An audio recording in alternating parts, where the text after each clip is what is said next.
systems can be surprising, but because the world actually is a complex system, it'll give you results that are far closer to reality than you get out of the equilibrium elements of mainstream economics. So we desperately need an economics which breaks away from the fetish, I would now call it, for equilibrium.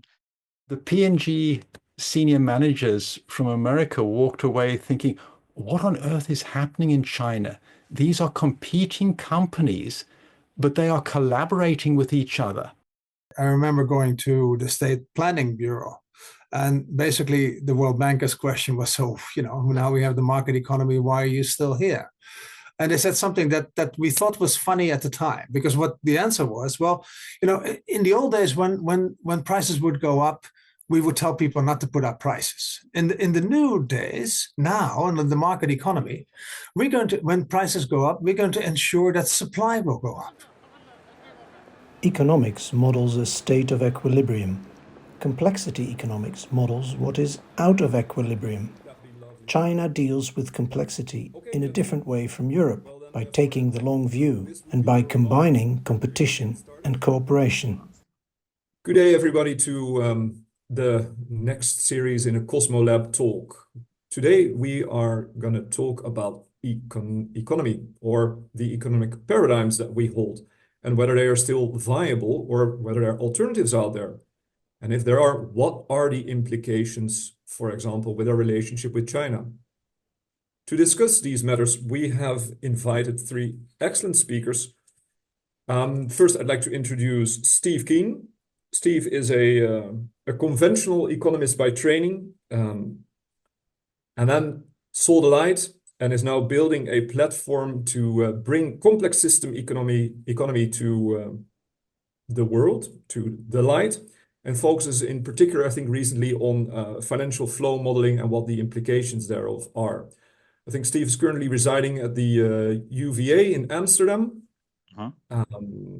So that's our first speaker for tonight. Second is Mr. Graham Boyd, who is a physicist by background. He started in ultra-high energy particle physics, and then also saw the light and went to Procter & Gamble. Maybe I make this a running gag. Has done many things, is currently a social entrepreneur focusing on startups that orient themselves to the new paradigm of regenerative economics. And our third speaker today is Bert Hofman. Bert is a professor of the East Asia Institute at the National University in Singapore and has spent decades in Asia for the World Bank, among others being the country chair for China at the World Bank. So I think we are very well set up to discuss these matters. Maybe as a starting point, Steve, can I invite you to take us along the journey of what is the current economic paradigm and what are you proposing in terms of different paradigms? Okay. Well, the modern paradigm began in the 1870s with the work of Walras in France, Jevons in the UK, and Menger in Austria. And it was based around the idea of the economy as a utility maximizing system. And when they began, they used equilibrium modeling methods because they all acknowledged that dynamics was the correct way to model the economy. Jevons at one point said not Jevons, pardon me freezing on names for the moment, but J.B. Clark, who gave us the marginal productivity theory of income distribution, said that if you wished, what we have is a system of permanent change and evolution, and that's what we should be modeling. But Jevons said, well, that's what we should do, but we should start with statics because at least that method is within our reach. So the founders of neoclassical economics knew that the use of equilibrium was a stopgap until methods for doing dynamic analysis developed. Now, it's a long history to explain why, but virtually every objective that the original neoclassicals had in terms of using equilibrium as a stopgap analysis failed. So if you might perhaps know of Leon Walras attempting to build a model of a multi-sectoral economy, many commodities being sold, and he used the fiction of the operation of the Paris Bourse, which is a trading floor or trading house where individual commodities are traded with an auctioneer in each case who tries to ensure equilibrium between supply and demand for each of those commodities. He envisaged a giant room where all the traders came in and a single auctioneer reduced an array of prices, not just a number, but for one product, but a vector of prices, and would have what he called its atonement process to grope towards equilibrium. Now, he tried to get the backing of the world's leading mathematician at the time, Henri Poincaré, because he implied this would reach an equilibrium process and then trade would occur in equilibrium. And Poincaré declined, said he couldn't second Volra. 20 years later, by sheer not accident, but totally independent function, two mathematicians proved that process did not converge. Now, the response should have been, well, okay, well, prices are a disequilibrium phenomenon. Instead, extreme assumptions started to be made to say, well, let's force the equilibrium result. Now, what that's meant is a century later and 1.5 centuries now, economists are still using methods that force equilibrium outcomes on theoretical constructs which begin in non-equilibrium fashions. This is a failing of the development of economics. It's lock-in of a paradigm. And it's extremely hard for people who've been trained in one paradigm to shift to another. And we see that not just in economics, we saw it in physics. So I recommend another great European, Max Planck, read his autobiography. You'll find him saying at one point that it never in his entire career did he manage to persuade someone to switch their beliefs based on a purely mathematical proof. And so he gave us quantum mechanics. Graham would know far more about this than I do. He gave us quantum mechanics, which that energy comes in discrete packages. And he couldn't convince a single one of his Maxwellian colleagues to make the leap from thinking of energy in continuous terms to discrete terms. So he said the only way change occurs, he paraphrased as science advances one funeral at a time.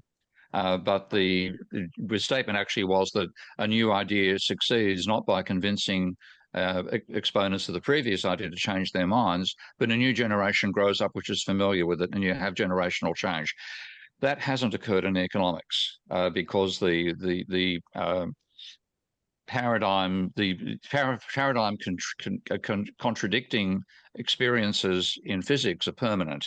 Any student can go out and reproduce the black body radiation problem, or go to the Mitchell and Morley experiments. So once you've shown there is no ether, that energy must come in discrete bundles, that ultimately wins over the resistance of the previous paradigm. In economics, what we're describing with the equilibrium orientation is pretty much an ideal world. If you think about what you're being told, everybody gets paid what they're worth. You receive your marginal product. So it's a meritocracy. It reaches equilibrium so long as the government doesn't get involved. So therefore you have it's an anarchic, okay? It's a democratic, it's the democracy of money, and it's an anarchy which doesn't need government if that government gets in the way, unless there's a situation where the market demand is too low. For example, market demand for honey, for honey, doesn't produce enough bees for fertilizing plants. So you actually want higher demand there. So there's a reason to boost demand, and then you get the opposite with carbon. That's a reason to boost the price. Only in those situations does the dominant paradigm give any effective role for government. And of course, that comes down to the attitude of deficits as well. Government should spend what they earn. All these elements are equilibrium oriented. Now, I don't have to remind you the Great Depression happened. Well, I do, because nobody here was alive when it happened. That's part of my point. Okay.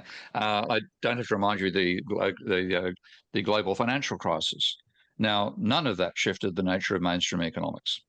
So there's a resistance, which is the same thing which Planck himself found with physics of the 19th century, but rather than lasting 20 or 30 years until that paradigm, the Maxwellian paradigm, was supplanted by quantum mechanics, it's 150 years. That's a bit long.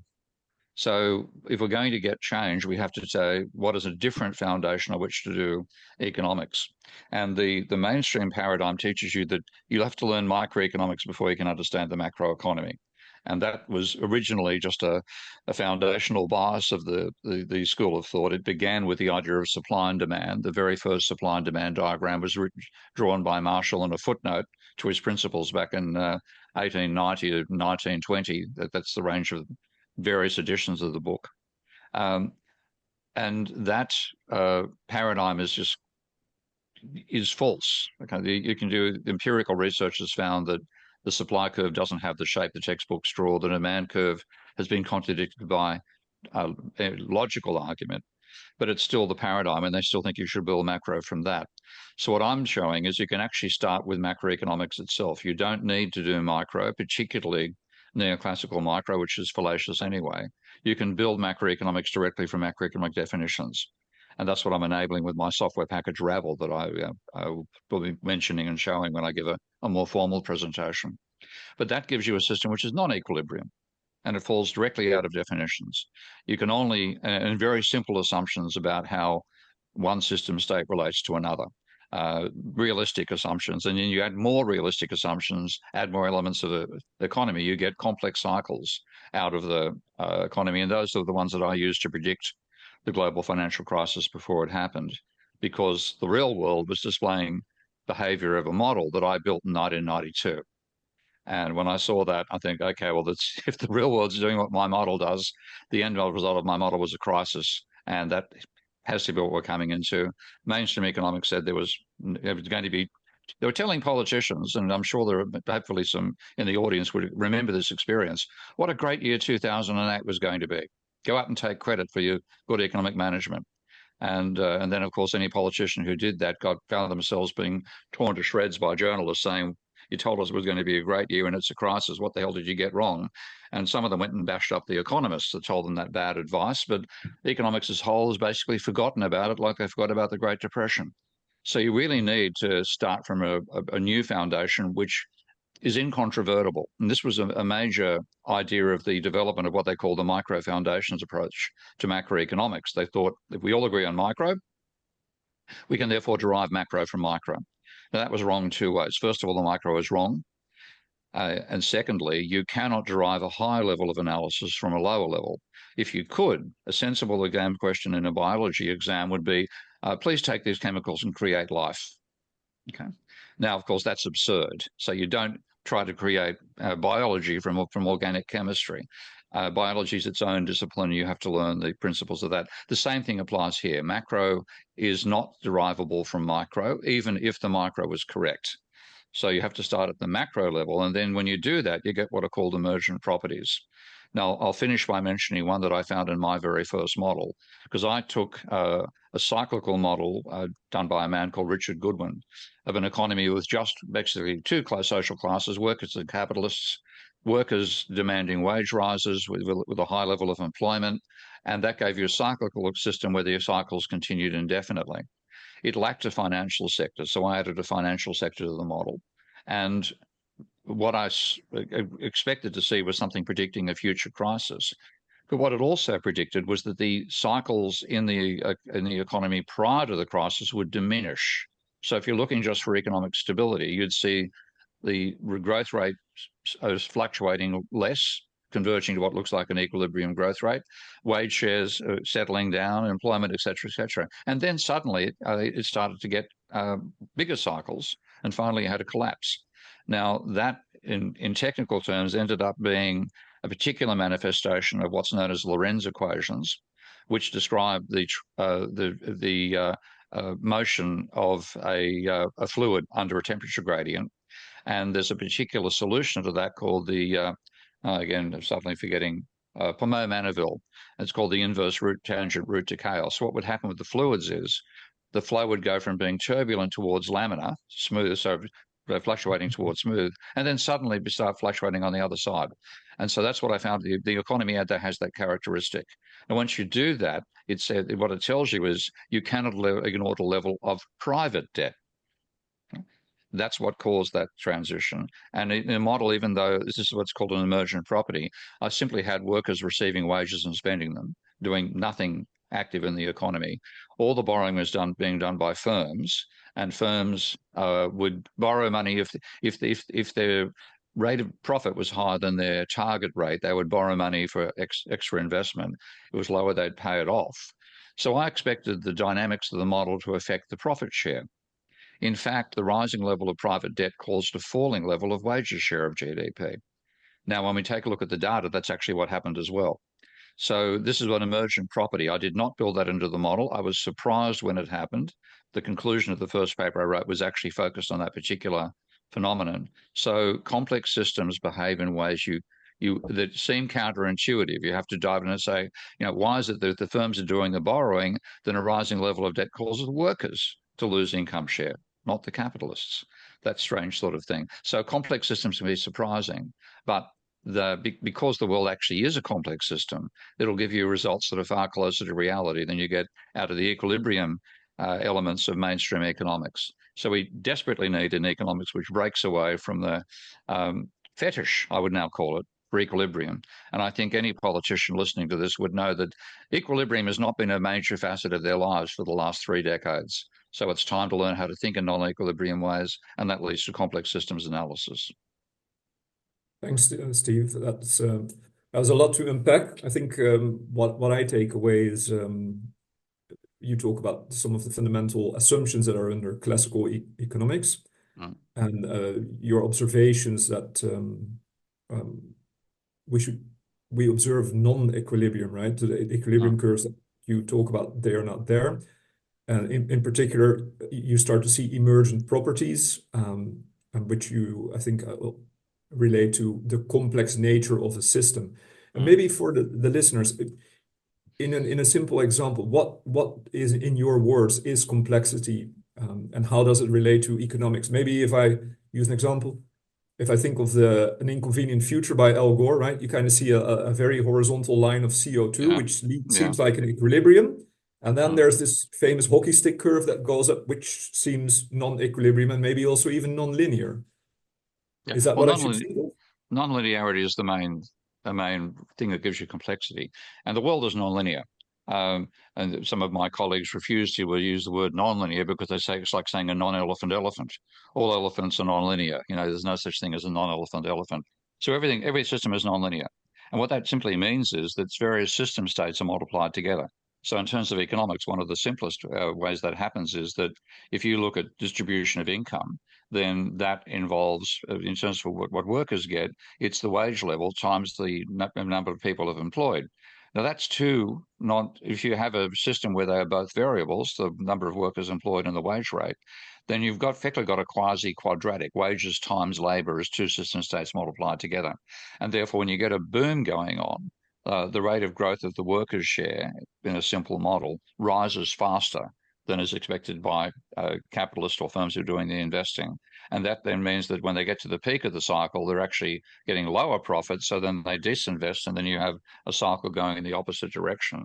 Now, when you're working, and this is getting slightly mathematical in implications, but if you do that when you just have 2 system states, then the way you can describe a dynamic system in that basis is to trace a line on a table where you make sure you never intersect with any of the curves you've drawn before. And that really gives you only 3 options. You cycle in towards equilibrium, you cycle out towards breakdown, or you cycle to a permanent cycle. Those are the 3 options. When you go to a 3rd dimension, and the world is far more than 3-dimensional, you then have exactly the same process, but you do it in a box. And then if you had to run your fingers to form a pattern in a box where you never intersected your path at any particular time, you can draw a wide range of shapes.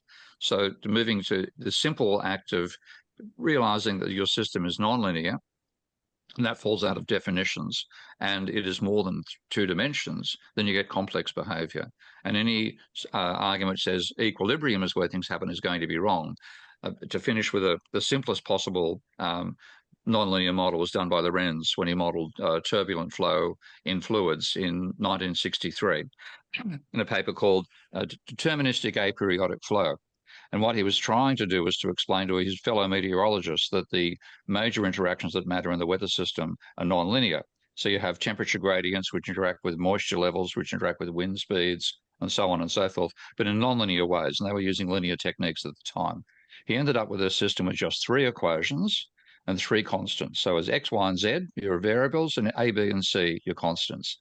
And he ran it and got the most stunning results coming out. He just couldn't understand why the numbers turned up so chaotically, that's where the word chaos came from, that he asked the technician to rerun it and see if anything went wrong with the computer. Now, the computer worked at 6 decimal points of accuracy. The printer was at 4. When he fed the numbers for 4 back into the model, he got another completely different pattern. So this was quite a surprise. This dates from the 1960s. Again, Graham would know this history probably even better than I do.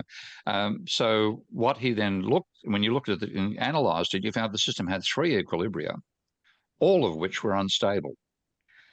So if you tried to use that model and say, let's work out the equilibrium and predict what's going to happen with the water flow, all the equilibria are unstable. So the system would never be in the equilibrium. And that's when you think about what that means in terms of people who've used to working in equilibrium terms, and this is virtually all economists, mainstream economists, they simply don't know how to cope with that phenomena. So what you then get is advice as if the world you're in tends towards equilibrium, when in fact it's tending towards complexity. And I'll finish with one final little note. What's so great about equilibrium anyway? We've got ourselves caught up in the belief that equilibrium is a great place to be. Now, equilibrium would mean we'd still be bashing rocks together. Okay? The real feature of human social evolution has been increasing complexity and evolution of the tools in which we use. So we need a form of economics which says evolution and evolutionary change, innovation, and so on. That's the strength of capitalism, not equilibrium. So we're using a bad foundation to try to understand the system in which we live. If I pick up your story there, Steve, so I hear a number of things. Non-linearity, equilibrium, we should not wish for. I also hear 3 different equilibria, which might all be unstable, and I can't help of thinking about the 3-body problem, also recently in series. Yeah.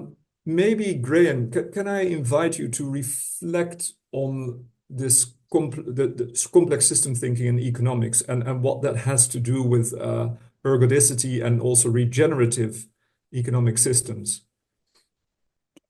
Gladly. So I'll pick up on what Steve has said. Now, I'll riff off his example.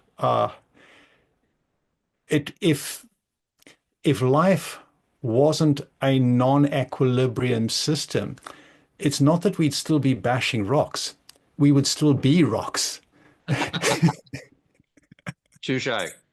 It's precisely the non-equilibrium essence of life that led to all of these different chemicals that at one point were just rocks cooling on a hot planet for life to emerge. So life really is a deeply emergent property of a highly complex, highly nonlinear system. And I'd add one thing which I think is really important to what you're saying. It's not just that it's a complex system, but it's a lot of the time our economy is a tightly coupled complex system. If it was very weakly coupled, the complexity wouldn't be so important. But it's a very tightly coupled complex system. And that goes to one of the things you were pointing at, which is you might have a certain behavior under certain conditions.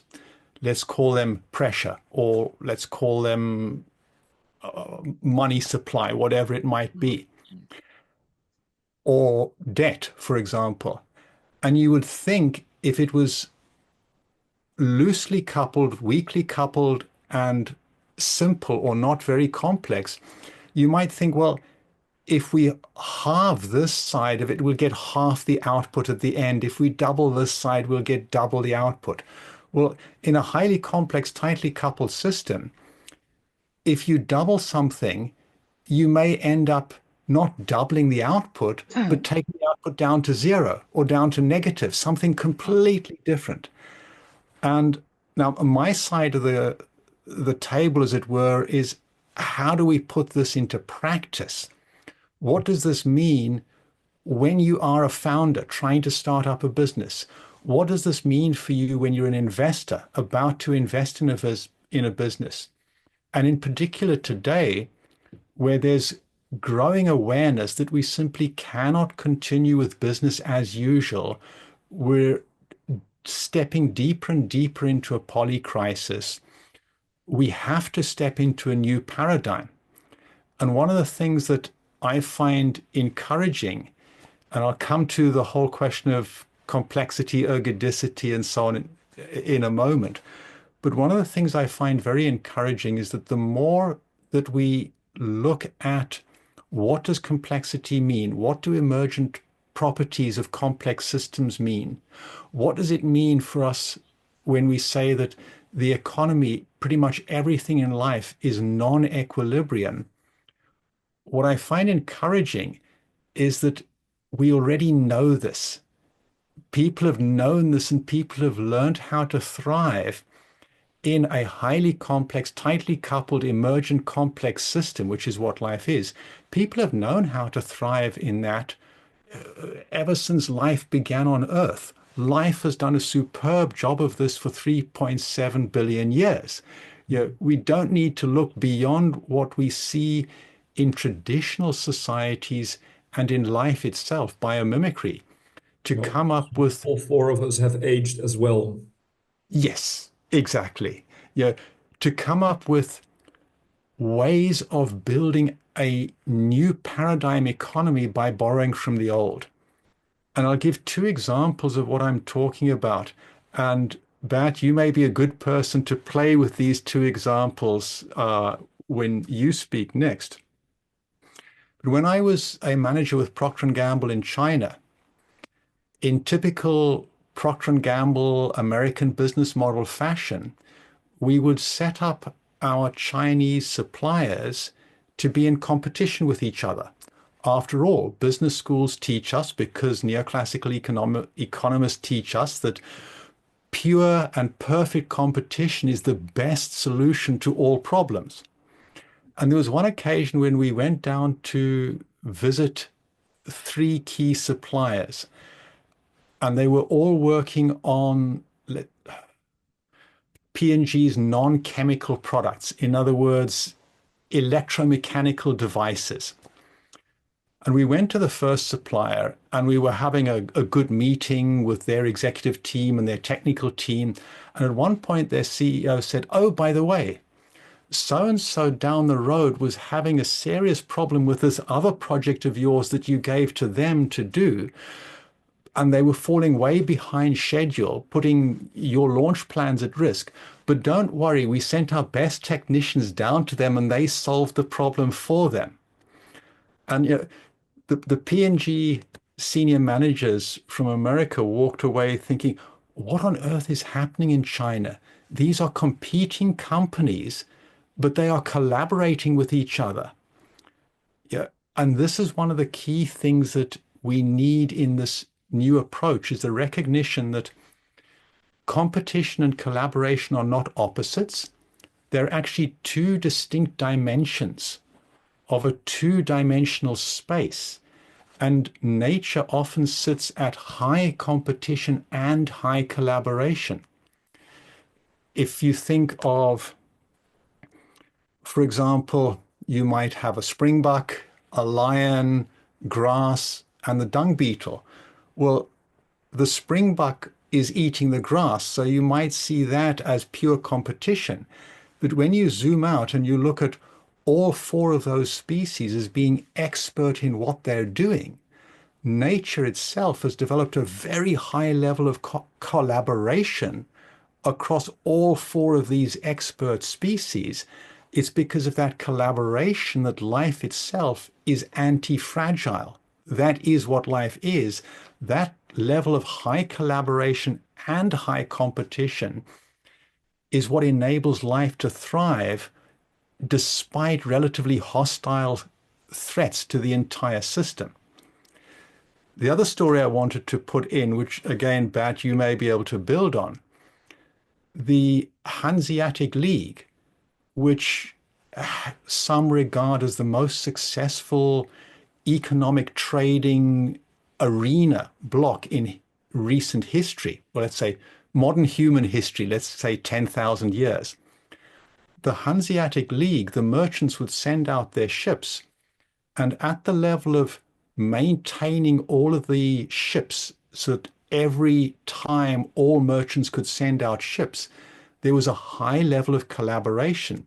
The merchants would support each other financially to enable the ships to go out and then compete with each other in the cities for the actual trade with the customers.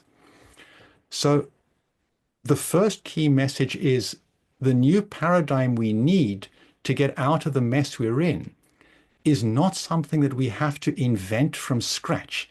It's something that we actually already know how to do.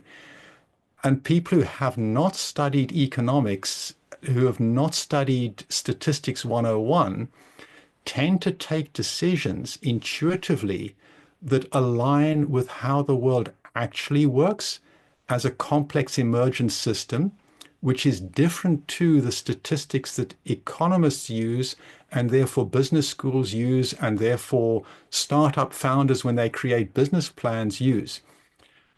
And the key thing that is different, so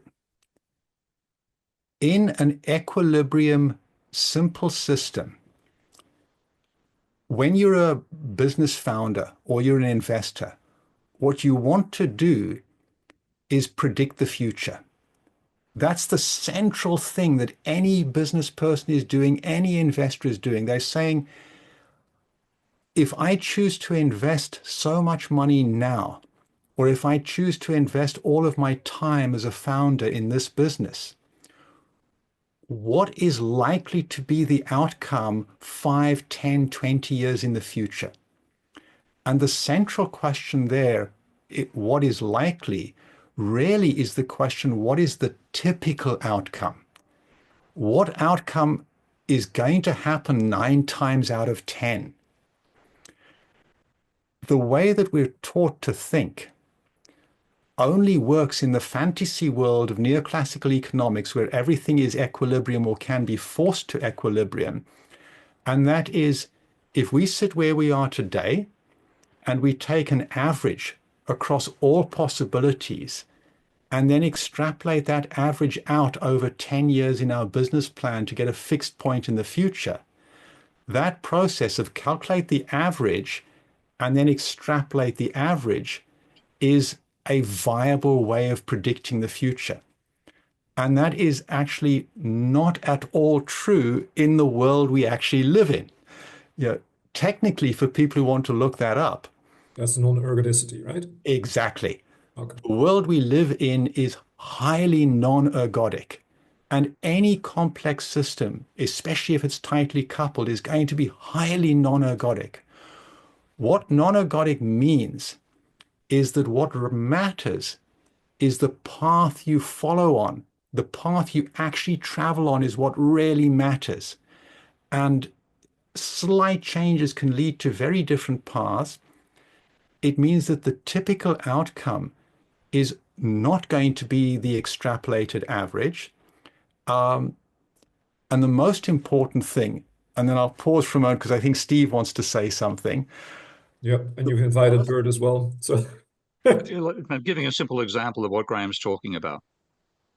Perfect. So the most important thing, and then I'll pause for Steve's example, the most important thing to take away for an investor or business person in the actual dynamics, and Steve mentioned that dynamics are important, with the actual dynamics of growth in the economy of the real world we live in, the typical outcome of a business or an investment in the future because of non-ergodicity is always strictly lower than average.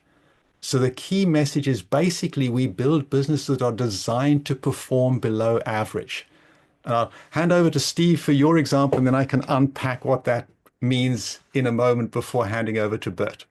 It's a simple one, which actually I was using in America for some time, and now O.A. Peters, who's really one of the leading researchers in non-ergodic systems, uses as well. I imagine a fair number of our audience would have done some economics, and they may have learned some finance, and they've probably been taught about expected value and how if you're given a gamble, then you should take the one where the expected value is higher.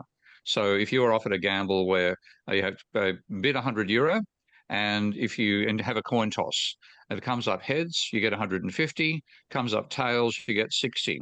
Now, if you look at the average of that, if you had 100 tosses where you got the sum of each of those, then 50% of the time, you're going to get 150. 50% of the time, you're going to get 60. Add the two together, and you get the probability times the outcome. You get for gambling $100, you get 105. So the textbook will tell you should take that gamble because the expected value exceeds the cost of taking on the gamble. Now, if you then say, well, that's like if I'm going to use a gambling analogy here. If you had 100 tables at a casino, each tossing a coin, and you put $1 on each, then you would get roughly 50 tables would give you $1.50. 50 tables would give you 60 cents. You add it together, 50 times 150 plus 50 times 60, you get 105. You win. But if you go to one table and you bet $100, and then you bet the proceeds of that gamble and the proceeds of the next and the proceeds of the next, let's assume that you get a perfect combination of 50 heads and 50 tails, one after the other. So first toss is heads, you get $1.50. You toss and get tails, you get 60% of that, which is 90. Do it another 2 times, you get 81. If you got 50 consecutive pairs of head and tail tosses, which gives you exactly 50 heads and 50 tails, your outcome of gambling $100 is 72 cents. So the additive average doesn't tell you anything about the multiplicative average, which is what you get in the real world. So the former system is presuming the world is ergodic. If you assume that what happens across all the tables is going to happen if you gamble on one table sequentially over time, you are fundamentally wrong. And which is the real world like? Is the real world as if you can walk into a casino and put down $1 on each of 100 tables, or is the casino where you use one table and go 100 times? It's the latter. So if you presume the system is ergodic, you get drastically different outcomes when it actually turns out to be non-ergodic. So can we apply this to a real world example where we see this going wrong? An assumption of it being ergodic, but it's not being ergodic. And in the economy, we see that going in the wrong direction, just for our listeners to see it in real life. Well, yeah, there are lots of examples we can dive into there across all swathes of things. But in terms of directly the economy, when you look at the startup world, the statistics are only 1 in 12 startups really delivers according to the initial promise of the business plan. Equally, statistics looking at the success of venture capital funds show that only 5% of VC funds deliver at least the 3x return over a 10-year period that is the minimum the investors in the fund needs to get back in order for that to be a better investment than simply putting your money into normal investments. Yeah, so those are 2 clear examples. Modern portfolio theory that is used by investors, the business planning process that I described earlier that founders use, that comes from the equilibrium assumptions of neoclassical economics, which doesn't even realize it's assuming that the world is ergodic. And the fact that we have businesses failing that have no fundamental reason for failing, the fact that we have so much loss that is needless loss in the VC world. The flip side of it, the unicorn strategy, is basically a strategy that is betting if you throw on enough roulette tables that one of them will hit it lucky. Yeah, so all of these are concrete examples. Two things I want to put in. On the flip side, in Africa, you have something called a stokvel, which is where people come together. It's a little bit like a mutual society of old, and you find these examples all over the world. They come together and they pool their money such that the community in the stokvel as a whole can simultaneously act big and small. Again, 2 dimensions. They have the properties of being big in terms of the capacity to seize opportunities is the capacity of the entire stokvel's resources. and they're small, they have the agility of individual startups and business people. So that's an example where this is put into practice in Africa. I mentioned the Hanseatic League, where this is put into practice as well. The key message here, and then I'll shut up for a while. In a world that is non-ergodic, you have to have a blend of collaboration and competition. You cannot just have one or the other. You have to recognize that they are complementary pairs rather than opposites on a line of compromise. And this is something that you find throughout Asia as well. The Japanese keiretsu, Chinese, Korean ways of doing business.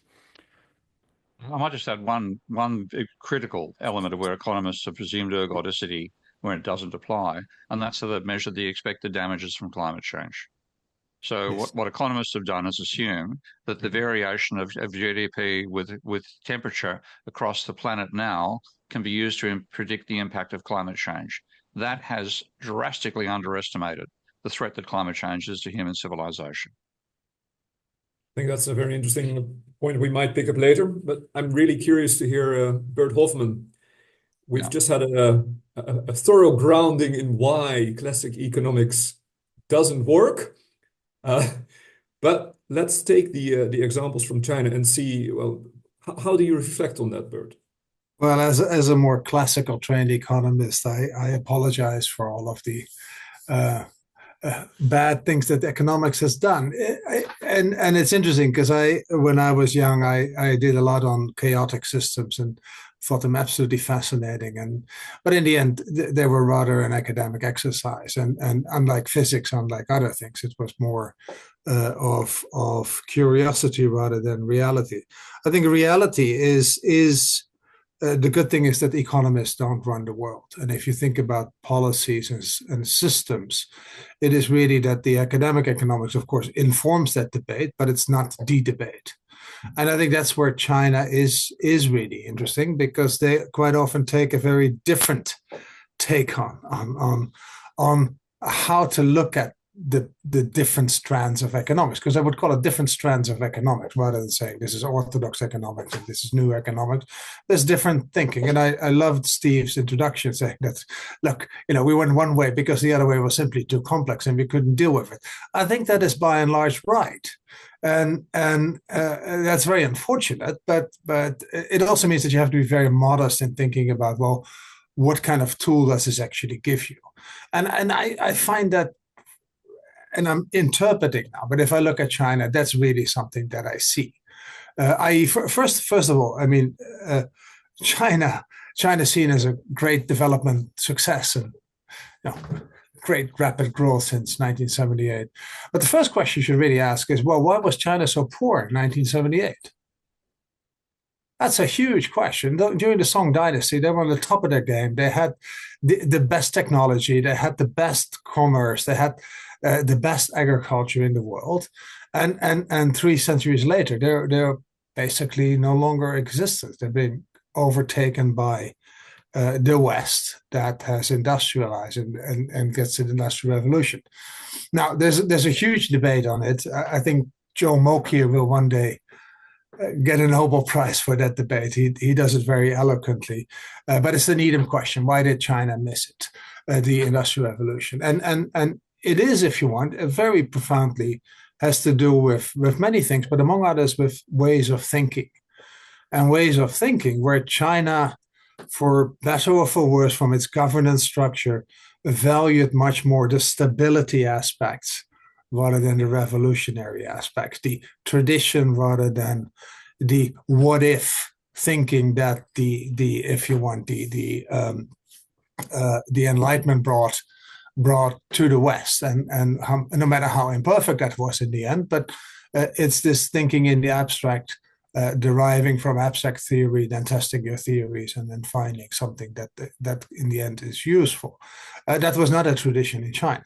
As a fact, in China, it was about stability, it was about cycles, it was about perfecting the practice. And Justin Lin, one of my former bosses in the World Bank, but one of the great economists of China at the moment, he basically argues that look, China, in part because it's so big, it's always been big in history, actually specializing in the practice of doing things and perfecting the practice, that is a comparative advantage of a large country. And there's something to be said for that. And second, this stability, instability. And I thought at some point Steve was going to give the synopsis of the three-body problem. It's a great science fiction novel by Liu Cixin, which is about a planet, a faraway planet that has three suns and therefore is by definition unstable, even though there could be long phases of stability, but there would also be instability. And they're actually looking at Earth as a place to settle, but they're afraid that Earth would catch up in science by the time they would arrive on Earth. So they're trying to disrupt the science on Earth. It's a fantastic novel. It's an okay series on Netflix, but actually Wei Xing has also financed a Chinese version. I like that if you are interested. But the stability, also the stability of the governance of the dynasties was very, very important.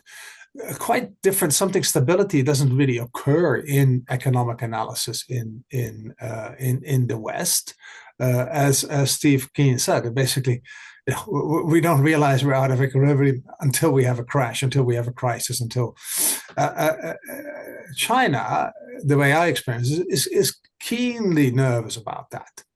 And I think it's in part for governance reasons, and they want to stay in charge, and it's part of the performance politics, but it is also caring about people and knowing that huge volatilities actually hurts people, especially poor people who might fall below the poverty line and might experience real hunger. So this notion that actually the state should also be there to provide stability is an important part. And to give you one anecdote on that, after the great '94 reforms on basically the big leap to the socialist market economy, a very interesting mix of two things that are in a way contradictory, but the notion of the socialist market economy. I remember going to the Price Bureau of the state planning bureau, and basically the World Bankers question was, so now we have the market economy, why are you still here? And they said something that we thought was funny at the time, because what the answer was, well, in the old days when prices would go up, we would tell people not to put up prices. In the new days, now in the market economy, when prices go up, we're going to ensure that supply will go up. And so we thought that was funny. But actually, it's 2 millennia old thinking. The Guangzi, which is it's a very old book of basically statecraft rather than economics, but statecraft of a whole series of essays of the time before BC, talks about that issue of stability and maintaining the stability and maintaining the right prices for critical products. And so in a way, that was not a very bad way of thinking about it. The second thing is actually the global financial crisis, where before the global financial crisis, there was a summer of volatility in 2007. And that was because at the time, the US real estate market already started to waver a little bit. And there were one or two funds that were closing down. There was some volatility. And so the Chinese asked the World Bank, and I'm sure many others, but asked the World Bank, so what's going on in these markets? And I looked into that. And that's where I found all this, if you want, this house of cards that could potentially collapse and create huge damage to the world economy. So as a policymaker, and that's what I like about the example of China. As a policymaker, it's not, well, you're going to prevent it but as a policymaker, you need to prepare for the eventuality. So that was our recommendation to the Chinese authority. Prevent for the eventuality that this is all going to end up in tears. Well, more than a year later, it did. And China was ready. China had a big stimulus ready to at least counter some of the fallout. It's not that everything was great, But the notion that they have to take care of stability is a very important aspect. Now, that sits at odd, in my view. And look, we're almost 2 decades later, and China's not doing so well. Because it's this balance of stability and what Steve and Graham both said, the economic systems are actually not stable. And economic systems are inherently dynamic. And in a way, evolution is something good, and you would welcome it. And of course, that's sits a little bit at odds with this notion of keeping the leadership in place, keeping the party in place, the governability of the country. And mind you, that comes from deep roots of instability for a couple of centuries, so it doesn't fall from the sky. There's good reason for it, but that you would actually say, well, the political setting for non-egoic systems to produce good stuff in China is a bit of a question mark. And this, it's telling that the decline in growth rates has really come after, if you want, a tightening down on what the Chinese would say the excesses of the market, basically in the last 10 years. So that's an open question whether China's governance system would in the end be better suited to promote results out of the non-egoic systems. That's a question on my mind. And I'm sure Graham and Steve both have answers to that question. Thanks. Oh, thanks, Bert. The immediate thought it triggers with me is indeed, as you pointed out, right, stability and to maintain balance and harmony versus the inherent changeable nature of everything. And that has, within China, which is a huge country, of course, within the provinces, that has had to lead to, I presume, both cooperation and competition.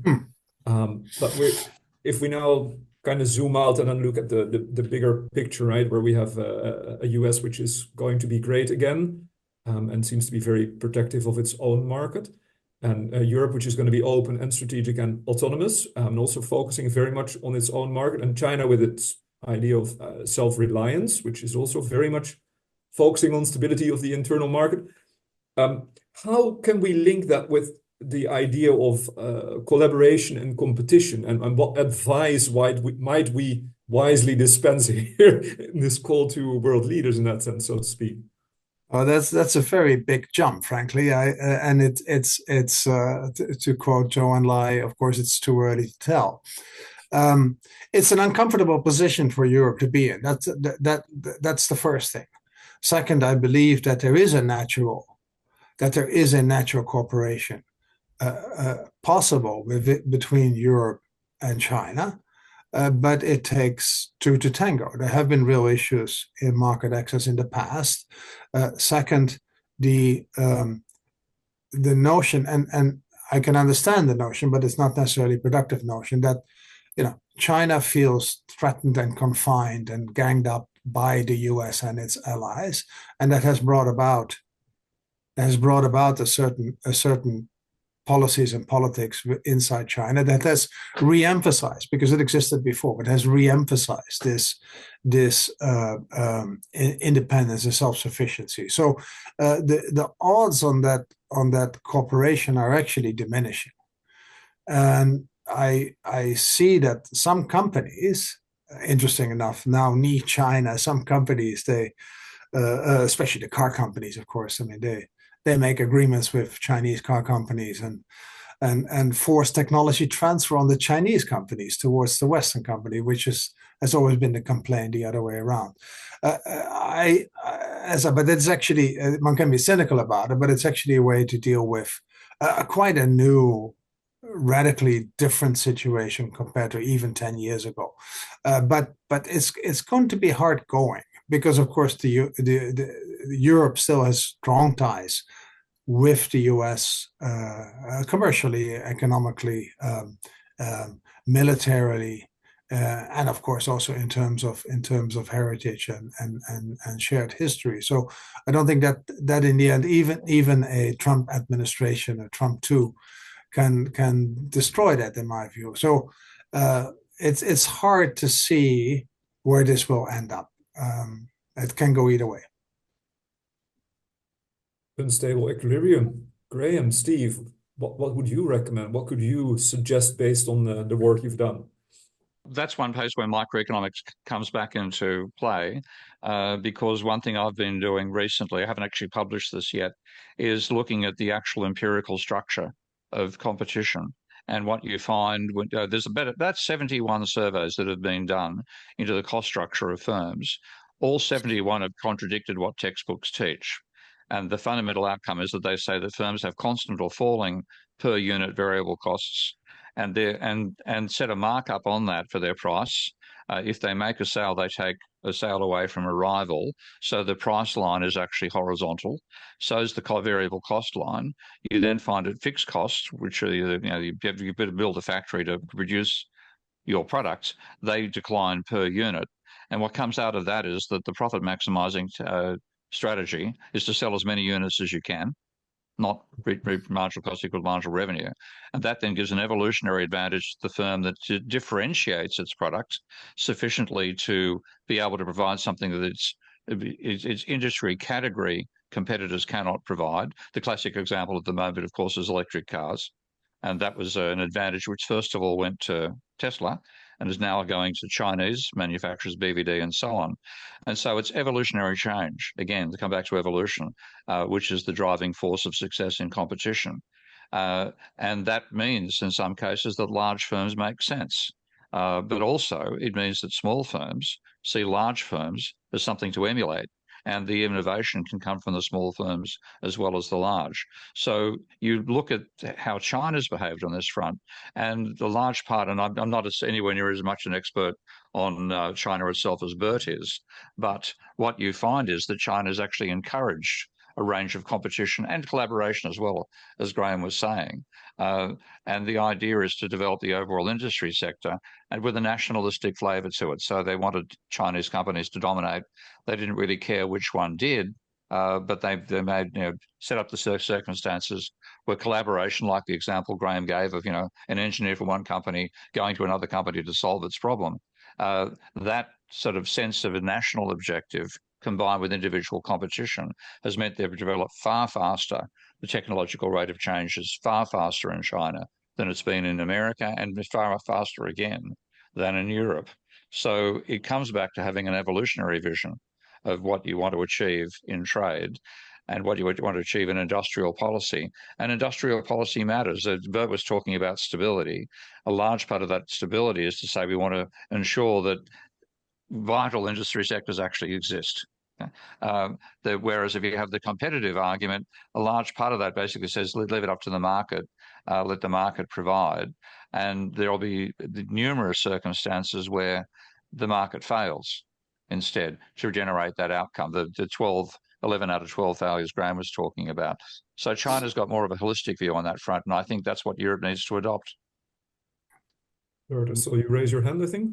I have a two finger. So sorry, Graham, but I'd like to come into this because what you just mentioned, Steve, is maybe the crux and the difficulty of how to deal with the current situation. Is that, call it stability, call it national security, call it something non-economic, is now playing a much rising role in all of this calculation, and it's very different. I mean, if Russia wouldn't have invaded Ukraine, just to put it clearly, maybe it wouldn't have mattered that much if you were to have a much more downsized car industry. Unfortunately, it did, and now you need tanks, and you need armed personnel carriers, and you need guns, and you need a steel industry, and all of that to provide that national security. A very different kind of calculation. So you can define what is sort of your national core interest, and then take it from there. But it has fundamentally changed. A second remark on that, and that is on subsidies. And I always argue that, look, China has a comparative advantage in providing industrial subsidies, and they do a lot more. but also because they don't care that much about the waste. And in a way, they're the venture capitalists. Yeah. The Chinese government works as a venture capitalist, and they understand that not all of that money will be well spent. As a matter of fact, only 1 in 5 will come, or 1 in 10 will come to fruition. Well, go in front of a parliament and tell parliament, well, I've just wasted 5 billion out of the $6 billion pot. But you know that 1 billion is going to be really successful. You would be out of a job as a democratic politician in the West. So it's a real difficult proposition for European countries to actually majorly step up on that industrial policy, simply because of the political dynamics. Thanks. Yeah, gentlemen, I'm going to have to leave. I have a plane to catch to Austin, Texas this afternoon here. Yep. Thanks, Steve. Okay. Enjoyed it. Have a safe flight. Thanks, Steve. Thank you. Thank you, Bob. And Greg, we can continue going a little bit. There are a couple of things that I'll bring in. The first thing I want to bring in is stability means different things to different people. So one of the questions we need to explore is, if we're seeking stability, what are we pointing at with that word stability? Some people will think of stability to mean that it's static, that we stay at exactly the same place, we never deviate from that, and if we do get pushed a little bit to one way, then we snap back very quickly to that stable point. That's very different to, for example, the stability that a tightrope walker is seeking when they walk across a tightrope across a canyon. They're not looking for a really solid bar of iron across the entire canyon that doesn't move. They're actually looking for a rope that does move, that does sway, because part of that swaying of the rope is what they can move with. So they're looking for a stability that is the stability of their center of gravity, rather than everything is static. And so if I think of the kind of stability that that will work in life, in economics, we need to look at the kind of stability that life itself has as a whole. The stability of life is a stability that, regardless what shock hits the system, what shock hits life on Earth, something alive will continue to be alive in the future. And there might be a shock that wipes out an entire category of living entities, like dinosaurs. Most of them get wiped out completely. There are not that many variants of dinosaurs alive on the planet today. But life as a whole continued to flourish despite that. It's something like 70,000 years ago only that the number of human beings left on the planet dropped to something like 10,000 breeding pairs. Yeah, that could have wiped out modern day humans. What actually happened was that modern day humans flourished. So if we start to look at stability not as something that is static, but rather that there is something that keeps going, that continues to flourish, regardless what shock comes our way, regardless of how big the shock is, that then leads us to look at the question of competition and cooperation in the same way that nature looks at it, as something that is a blend of the two. And where I'm going with that is, pragmatically, practically, it means we need to do things that are quite different to the current, let's say, American business model, neoclassical economics scripture, which is we actually need to have much deeper reserves so that when a shock comes our way, it doesn't necessarily kill us off immediately. We need to recognize that there are, in an ecosystem, there's a hierarchy of scales in the ecosystem. What works for a competition, collaboration, balance at one scale doesn't work at another scale. So the question of, should China and Europe cooperate, or how much should they cooperate, how much should they compete, is a function of to what extent within Europe Do we have an appropriate balance of cooperation and competition? To what extent in China is there an appropriate balance? What is needed in the overall context? And when I say cooperation, Bert, you pointed at the Chinese government operates a lot like a VC fund. Well, I'll add to that by saying that the much of the technology that we're currently running on in smartphones, the internet, all of that, the origins of that technology lie in defense funding. That was the origin of DARPA. The components that make up an iPhone, an Android phone, the key components were all state funded, kind of the government acting as a VC fund. And so it's one of the pervading myths that everything that we're benefiting from modern capitalism was purely funded by capitalism. Actually, the high risk starting point, the real venture capital, often came from state funded sources. And where that comes back to then is cooperation.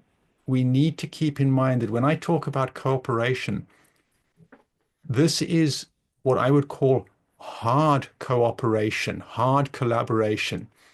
In other words, their money is in that collaborative endeavor.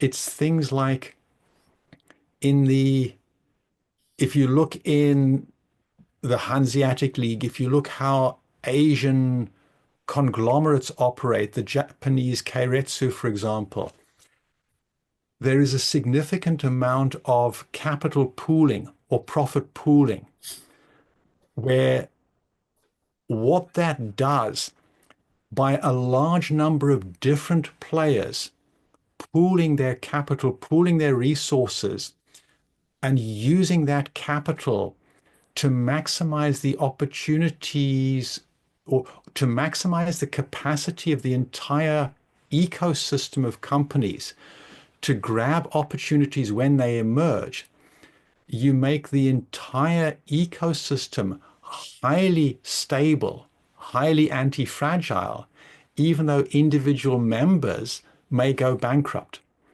So, Graham, may I react to that and ask a question to both of you? So one of the other talks we've done has been on peak materials, right? I presume you're both familiar with the concept of peak oil. And there are some that argue that we are at peak materials now as well. So that would, on the one hand, lead you to say, well, if there's a scarcity of peak materials, then if we all compete for them, then well, the strongest competitor will have them. But that would leave a lot of people out of these critical raw materials. So one of the arguments that was surfaced was, well, why don't you at a UN level, for example, set a cooperative budget on, well, we know how much there is, let's cooperate, right? And everyone gets a piece.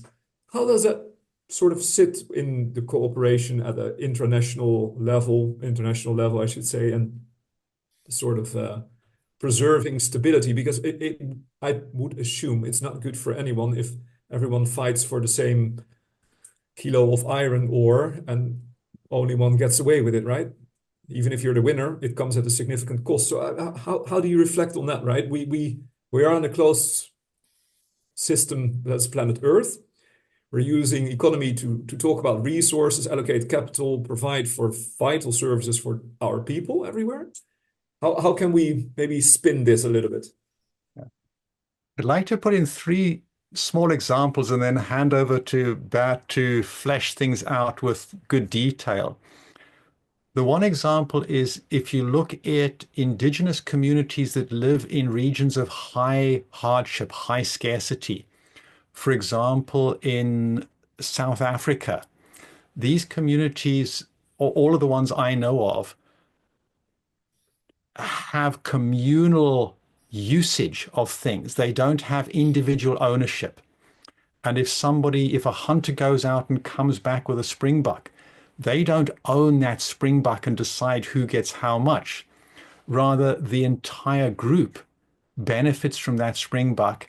And in fact, the hunters, if a hunter starts to get too big for his boots, the community may well say, no, you're not actually that good, and knock them down to size again. So it's very much recognizing either we all survive and thrive, or none of us survives and thrives. And that's really the key question. You know, in a highly complex system with tight coupling, either we all thrive or none of us thrive. There is no in-between ground. So that says we need to do something like that. And the other two small practical examples I'll give.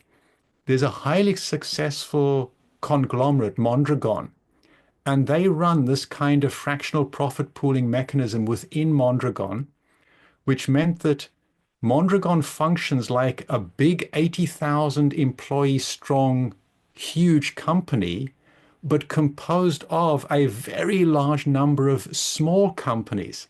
So they are big, 80,000 strong, and small, lots of small companies. They have the benefits of big and small. Because they run this pooling mechanism, they can be big and small at the same time. And that meant that in the 2008 crisis, Mondragon did not add one single person to the Spanish unemployment statistics, despite many of the Mondragon companies going bankrupt. So that was a key benefit. And that meant that they had a much steeper takeoff when the economy started to recover. And the last small example I gave, or I'll give, professional poker players do this as well. You know, they come together in a syndicate. They calculate the expected value, the expected winnings of each person. Everything above that is put into a pooling mechanism, which makes sure that nobody gets kicked out of the game. Everybody stays in the game, and that increases both individual winnings and collective winnings. So what I'm saying here about hard cooperation, do that because it's selfishly in your own interest, not for it's not an altruistic thing. It's a selfish reason for cooperating. Thanks, Graham. Bert. So at a more practical level, I like the examples though, Graham, they're great. You know, what I observe at the moment, the mindset is not the one that Graham is projecting, and so you would need to rebuild some of that confidence, some of that trust that actually, indeed, this interconnected system is a great thing to have. I think on the US side, the next couple of years, that's not going to happen, which is going to be very damaging. But that's why, indeed, Europe still has a chance to project more of that type of, if you want, willingness in principle to cooperate. There is a more fundamental problem, though, that we can't hide. I mean, the West, both the US and Europe, did very well in a much more competitive model, where actually the market was organizing those resources, where the market was organizing complex supply chains, and they thrived. And the market was organizing, if you want, even the Hanse, which was, a market-based system. It got overtaken, by the way, by another market-based system, i.e., the joint stock companies, the East India Company being the Dutch East India Company being the first of a joint stock company that pooled the risk that needed pooling, but in a much more formal way than the Hanse could, and that proved to be superior for the complex undertakings of trading missions to the east. So finding pathways sort of to maintain those levels of cooperation, and in a way it is there. I find it interesting to look at the battery industry, for instance, where China obviously now has a comparative advantage. It's an acquired competitive advantage, 15 years ago, it was the Koreans that were ahead. The Koreans were not allowed to enter the market in China, and therefore over time they lost the scale, and therefore they lost the competitiveness, and therefore they no longer play that much of a role in electric vehicles. But to look at the rules of the game at that level rather than the rules of the game at the competition. I think there's a lot of debate about the rule of the games at the competition level, and oh, you can't eat my cheese kind of thing. But it's really this level that prevents cooperation in a productive sense. And the batteries is one, but there's many scientific cooperation, of course, that is possible, but it's gradually being eroded because of the tensions that are there. But it really is a joint resource that for mankind even, that is worth preserving. So find specific areas where you can say, look, here's where we can develop these joint assets that we can all use. And I'm sure the Europeans are working hard on it. I'm just not aware that much of it, but the mindset is not necessarily there, even on the Chinese side, to take those opportunities. But there's a diplomatic opening there. There's a diplomatic angle on that to actually pursue that more than in the past. Thanks for your reflections, gentlemen. I think also having a bit of a look at the time, we've covered quite a lot of ground, and we've explored a number of implications and aspects. I'd like to offer the space for some closing thoughts. Whichever of you wants to go first. I'd like to put in a couple of closing thoughts from my side, which is one of the things that we haven't really explored here, and Bert is pointing at how critical this is the question of power and the question of governance. Nothing that we're talking about can work unless you have the right kind of governance, and that the people who need to be involved in governance for it to work actually have the right to be involved in that governance and the power to defend that right. And you need to have the right balances of power. If you don't have that, none of these things can work. So this is a core part of what we're doing when we're building this in practice. We can, at a company level, incorporate companies in such a way that they have the right balance of power, that all of the people who need to be involved in governance for it to work are involved in governance and have the right to do that. At a nation state level, that's a completely different question. It comes back to where Steve started. Everything we're talking about is a highly complex system, far from equilibrium. The dynamics are critical. And in particular, and this is the last thing I'll say, my definition of politics is what goes on in my head when I think that the reason you tell me why you're doing something is different to the reason why you're actually doing it. And that makes, for me, politics very practical. This is what business politics is about. This is what politics in relationships is trying to close this gap between why you tell me you're doing something and my belief of why you're actually doing it. And we haven't really touched on that huge political question, power question, and governance question. Bert. All right. So, well, first, as I said, the finding the platforms of cooperation is important. I don't think you can do it in too many spaces, but it is important. Second, I do think that we need to recognize that the West simply has different comparative advantage than China in size, in governance, and other things, and that the West shouldn't lose the sight of their comparative advantage. They won't beat China on industrial policy. They won't. But China's industrial policy is very wasteful. It's sometimes very mistargeted. There's great success stories, lots of failures, just like with the Japanese industrial policies a generation ago. third, and that is a mixed blessing. But what China does right is they have a machine of dealing with complexity that I haven't seen in Europe. Europe is also a very big space, very different types of governance across the countries.